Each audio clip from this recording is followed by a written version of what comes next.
we are here with the voice everybody knows, the comedian, the person behind Love Island USA, UK, Love Island Games. It's Iain Stirling. I'm so excited to talk to you because I'm such a big fan of Love Island USA. That's my jam. Well, what's it like for you to be the voice of like this entire franchise, which has just blown up, especially over the last few years?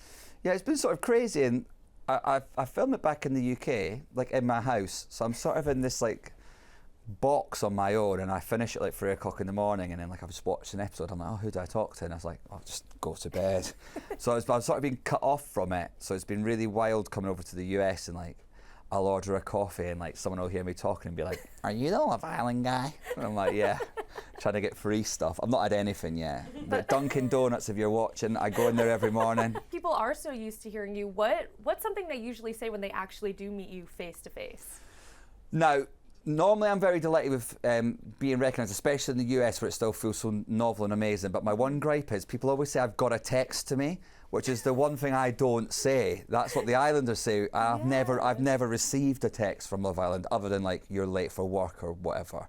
So yeah, I've got a text is like the most popular thing, but it's not my thing. Someone screamed "Yee-haw" at me yesterday. So Ace has decided to crack the whip. How the stables have turned, cowboy. Yeah. That was a good one. That was my like little catchphrase this season, so yeah. You're here in New York for your stand-up show, Iain Stirling Live. What can fans expect to see this week? How would you describe your stand-up to any Love Island fans who may have purchased tickets and don't know what to expect? It's like fun observational stuff, relationships, family life, just a bit of storytelling. I don't do a lot of stuff about Love Island in my stand-up, but since I've come over here, a few sort of mad things have happened, and I feel like I am aware of the fact that a majority of the people that come to see me are sort of Love Island fans, so there's a little bit of Love Island stuff at the beginning. I forgot to do it in LA, but in New York I might ask if anyone's got any questions at the end. Ooh. Maybe do a little Q&A at the end, just to pad out the time. But no, I think a little bit of Love Island at the beginning, and then just like fun. Scotland, we're like sort of, the Irish and the Scots were sort of famed for our like storytelling and like spinning our yarns. There's a lot of that. Well, when you are joking about Love Island, is it like the people, the Islanders? Is it just the experience as a whole? Because I'm curious about who would probably be the easiest to make jokes about in the franchise. Or I mean, I've been making jokes about them all for like 8 weeks solid, so I've had plenty of practice. They're all quite easy to make fun of because they're sort of like lovely, attractive people, and I feel like that in a way they're easy to make fun of because you're sort of you're not punching down, so to speak. They are very much above me in the echelons of sort of like social lying and whatnot. So yeah, also just the way Americans act around me. I had someone ask me yesterday they just came up to me, a girl out of nowhere in a bar, she had a few drinks, and she just came up to me and said, "Have you seen Huda?" That's all she asked me. Not met, seen. Wow. So that's all she wanted to know. I thought she was going to ask me like, what does her hair feel like, or something like really creepy. But I have seen Huda, but only on the television, sadly. Yes. But it's that sort of vibe. I think they're all fine to have a go at. Mm-hmm. Do you know what I mean? Yeah, no, for sure. They're professionally good looking, you can slag them off a bit. Exactly, humble them. They need humbled. They're probably rich now. They're rich now. They are. They're with, Rihanna, Kylie. I've not met anyone. Rihanna hasn't responded to a single one of my DMs. It's ridiculous. I know you're also one of the writers on the Love Island shows. And yes. Some of my favorite, we kind of talked about this before. Some of my favorite jokes are when you're poking fun at kind of the fan base and what everybody's saying on the internet. I know last season there was one thing you said, you were like, "Oh, Jeremiah's the waiter, he's coming back." I mean, this joke has been the bane of my life. America, Nick and Alandria are off on a date, and you won't believe this, but their waiter for the evening is Jeremiah. Okay, I'm joking about that last bit, but still, Nick and Alandria, eh?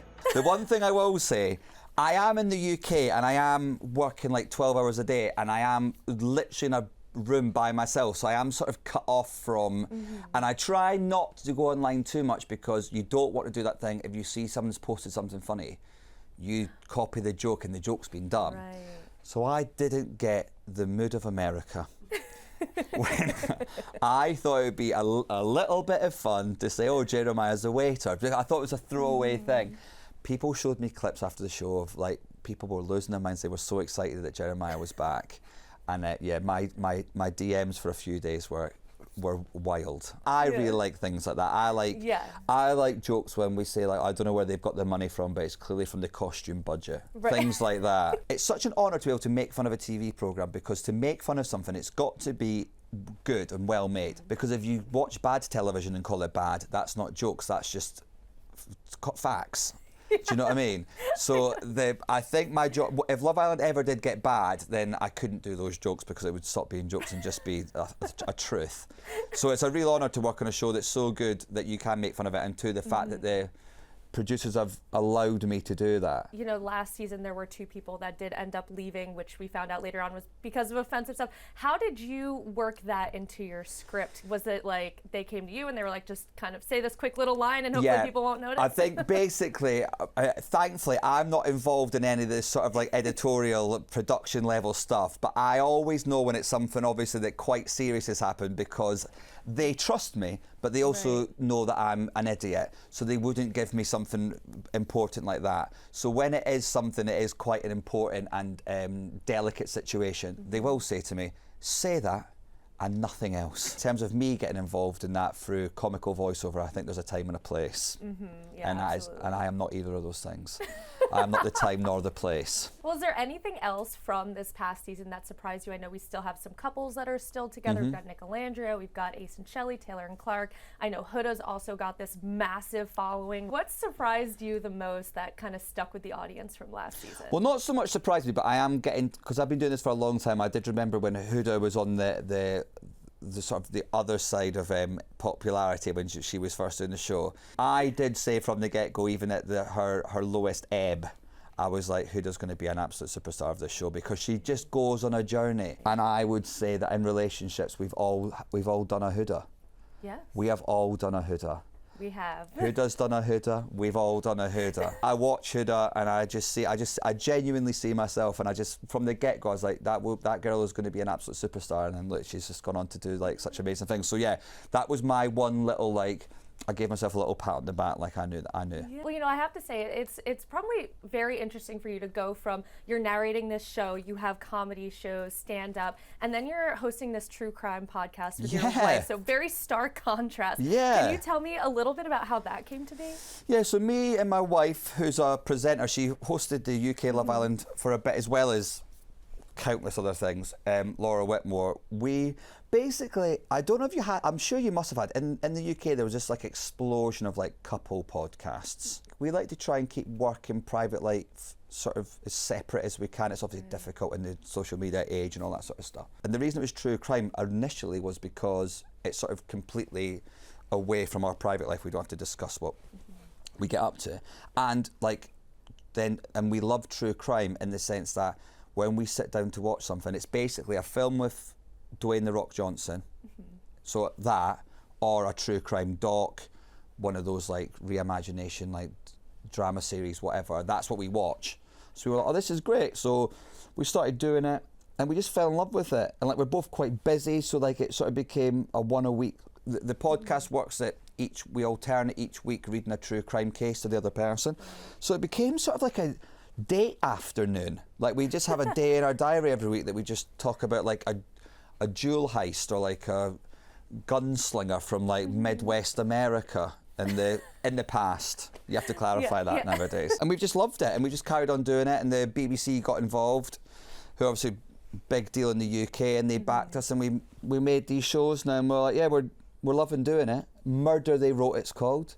Available on all good podcasting platforms and some bad ones. Are there any other projects you have in the works that you can tease, or anything you want to check off your bucket list? I'd love to do like some stuff like in America. Like it all just seems so fun. Like a show in America, like even coming down here today and like around the Rockefeller Center and all that sort of stuff. You're like, you know, and I was like, you know, was in LA and you're driving past like Jimmy Kimmel's filmed and all that sort of stuff. And I'm not saying I'm going to get to that level, but definitely having like a show. Even like the other day, like I was just watching like Is It Cake with my daughter. I was like, I'd happily be a panelist on that. It looks so much fun. Yeah. guessing if it's Kate. That'd be awesome. My daughter would watch it and she'd be like, wow, because she doesn't get to watch Love Island. Obviously, she's too little.